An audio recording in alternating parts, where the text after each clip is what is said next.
Heading up to 2:45, this Monday edition of Today on eNCA. Good to be with you. I'm Gareth Edwards. Dan Moyane is away for today's edition of the show. Now, the SANDF, the South African National Defence Force, is on standby, we understand, to deal with unrest related to illegal miners. We're continuing to follow that story for you on the ground. We've seen a number of communities the past few weeks protesting against zama-zamas.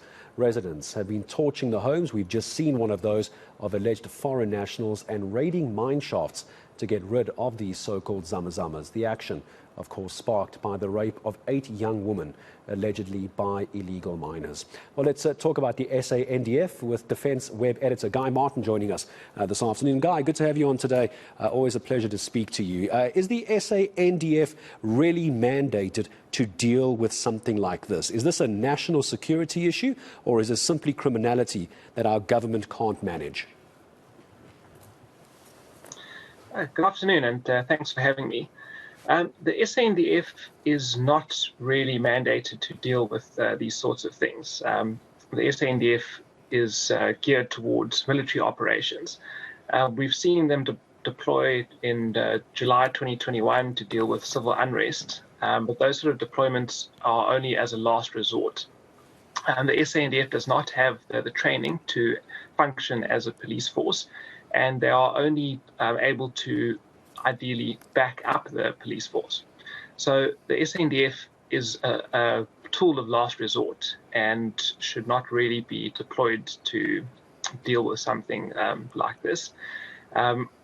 As you recall, the Collins Causer case, Colin Causer's death at the hands of soldiers who were enforcing the COVID lockdown a couple of years ago, is just one example of why the SANDF should not be called out to deal with this, and the police should be at the forefront of dealing with civil unrest and criminality and so on.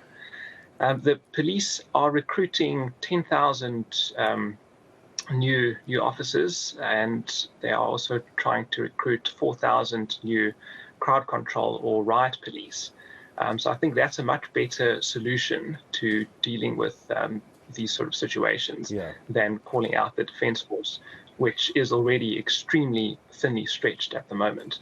What would the scenario have to look like? And obviously, I'm sure, Guy, you'll agree, none of us are hoping it gets to a point like this, but what would the scenario have to look like for the SANDF to have to step in and assist? As you say, they're not a police force, but they can play a supporting role. What does that moment look like in your mind? It'll probably look like something similar to the July 2021 unrest, when the SAPS was completely overwhelmed and unable to cope. But what concerns me is that something like that could very easily be triggered again. All the conditions that led to the July 2021 unrest are still there, and all that's needed is for something to spark another episode of civil unrest, and this Zama-Zama situation could very well be that spark. So I think we need to watch this very closely and see that it doesn't escalate into more unrest that spreads across the country.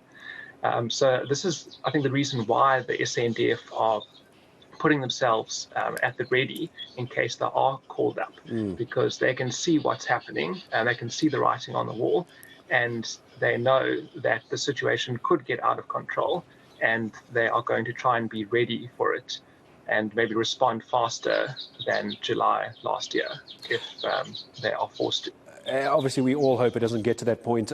Guy, just very briefly before I say goodbye to you, the call for the army, I'm sure you would have seen the comments made in Tembisa on Saturday directly to the police minister, Becky Clele, by residents there, saying they want the army to come in. The words that were being used is that these zama-zamas, these illegal miners, are using weaponry on par with the army, that our own police service doesn't have the correct weaponry involved in this. How true is a statement like that?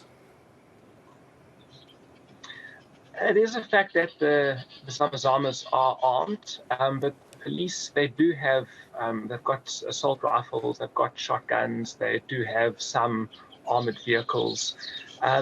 They're not as well equipped as the army, but I think they should be able to deal with the Zamazamas with the resources they have.